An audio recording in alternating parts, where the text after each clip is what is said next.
भाजपच्या गोटातून ही माहिती समोर आली आहे।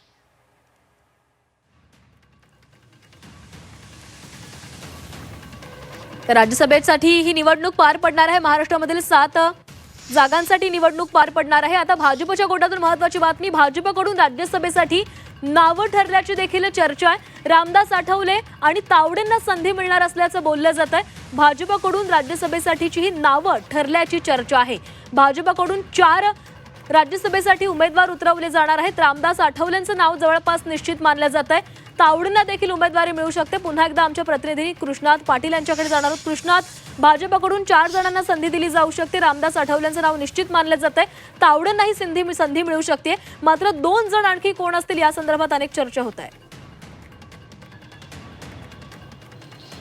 नक्कीच भाजपच्या कोट्यातून 4 उमेदवार हे निवडून येऊ शकतात आणि त्या दृष्टिकोनातून रामदास आठवले यांचे हे राज्यसभेतून निवृत्त होत आहेत आणि त्यांना पुन्हा राज्यसभेवर पाठवणं हे गरजेचं आहे। कारण त्यांचा रिपब्लिक RPI पक्ष आठवले हा नेहमीच भाजपसोबत राहिलेला आहे। कोणतीही निवडणूक असू दे, काही उमेदवार हे RPIचे असले तरी चिन्ह मात्र कमलचं असलेलं पाहायला मिळालं होतं। मुंबई महापालिका असू दे किंवा इतर ठिकाणी काही ठिकाणी कमी जागा स्वीकारत भाजपला सहकार्य करण्याची भूमिका ही रामदास आठवलेंची यापूर्वी देखील राहिलेली आहे। त्यामुळे रामदास आठवले हे केंद्रात देखील राज्यमंत्री केंद्रीय सामाजिक राज्यमंत्री म्हणून काम करत आहेत गेल्या अनेक वर्षांपासून। त्यामुळे त्यांनाच पुन्हा संधी ही दिली जाणार असल्याची माहिती सध्या मिळते। त्याचबरोबर राष्ट्रीय पातळीवर काम करत असणारे विनोद तावडे यांना कुठेतरी बिहारच्या निवडणुकीचे बक्षीस हे त्या माध्यमातून दिलं जाणार आहे राज्यसभेचे उमेदवारी देऊन। कारण ज्या ज्या ठिकाणी त्यांना प्रभारी म्हणून पाठवलं गेलेलं आहे त्या ठिकाणच्या राज्यांमध्ये त्यांनी चांगली कामगिरी करून दाखवलेली आहे। त्यामुळं विनोद तावडे यांना देखील राज्यसभेची उमेदवारी ही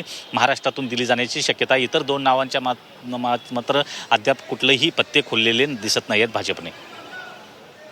धन्यवाद दिलेल्या सविस्तर माहितीसाठी। तर अनेक नावांवर चर्चा केली जाते, नावांची मात्र अधिकृतपणे घोषणा होईल त्यावेळेस सगळी नावं निश्चित मानली जाणार आहेत। धन्यवाद दिलेल्या माहितीसाठी।